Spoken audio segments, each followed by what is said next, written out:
Hey everybody, this is Modern Refugee. Having some coffee with you guys here this morning before I start my day. Pulled out my UP coffee mug here. And my friends in the Upper Peninsula got a heck of a storm here in the last couple of days. And I was thinking back to when we used to go up to a camp up there, and there was an elderly lady that ran that camp, and I used to ask her, when the worst storms were that she could remember up there, and she said the worst storms always came in March. So this storm here falls in line with what she told me years ago. So giving a shout out to the folks up there. You won't find tougher folks anywhere than the folks in the UP. But I wanted to have a little conversation with you guys about something that I heard yesterday. I was talking with my immediate supervisor, and they relayed some information to me that I wanted to share with you guys. They got the correspondence that came down that they can expect a 10 to 18% increase in pretty much everything that comes from the Asian country. And I guess just saying that doesn't sound like a lot, but when you take a look around all the stores and all the internet outlets where things come from, and you look at the country of origin, you start to get that chilling feeling down your spine what this could do to the economy here in the United States. We are seeing the beginnings of a lot of turmoil in all this stuff. And like I said, I invite anybody the next time they get into a big store to walk around and look at, where everything comes from. And I don't care which area of the store that you're in, everything comes from someplace else. And I watched this happen. I've said this before in other videos. I seen this all facilitated back in the early 1990s, and it's been going downhill ever since. One domino led to another one falling. And now we are stuck in this, we are seeing a culmination of things that started back in 2020. You've seen the inflation. Now you're seeing the trade problems. You're going to see more conflict, whether it's conflict on a global scale or you're going to see civil conflict. You're going to see unrest. You're going to see a lot more turmoil. And I do have a sinking feeling over this summer as things warm up and all these things that are taking place have a chance to set in, and people start to realize, what the unintended consequences of these actions are. We're going to see more volatility, I think, than ever before. You've seen that in, the markets here this week. It was up, it was down, it was up, and who knows what it's going to be today. I haven't even looked at it yet today, but it's been a pretty significant seesaw. One thing leads to another, so to speak. So, I kind of anticipated the inflation back several years ago. So there were several things, that we needed here.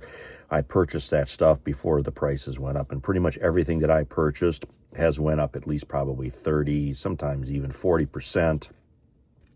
And over the last about 6 months here, I've kind of noticed, or I've kind of anticipated that there's going to be some problems with availability and prices of things. And I got the things that I thought, the things that I could afford anyway. I would love to get a new vehicle. My vehicle is well over 10 years old and well over 200,000 miles, but I kept it up. And that's why I keep up my stuff as best as I possibly can, because you never know how long you're going to have to make that stuff last. I would love to get a newer vehicle, but again, is that vehicle going to last as long as this one that I have now? So, it used to be, when you bought something newer like that, you could figure I'm going to, maybe get 10 years out of it.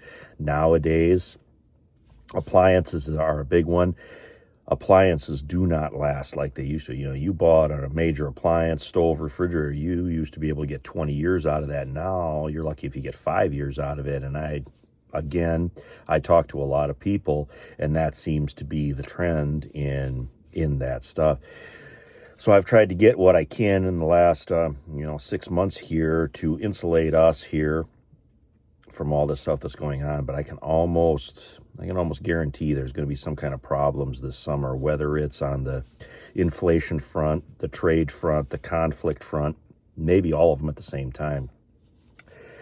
You're going to see stuff going on. And one thing that my supervisor said there about what they got told was that still doesn't even figure in, that 10 to 18% increase doesn't even figure in the shipping costs, what shipping costs are going to be. So now if you take that 10 to 18%, there's some type of increase in shipping costs because of whatever, fuel availability. And when I say shipping, I'm going to mention this too. I follow shipping as well.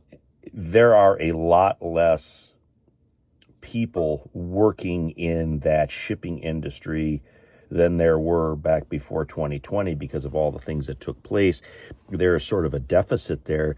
So there's a premium on, bringing stuff across the oceans. Again, that all adds cost and, supply issues. This is exactly why you prep.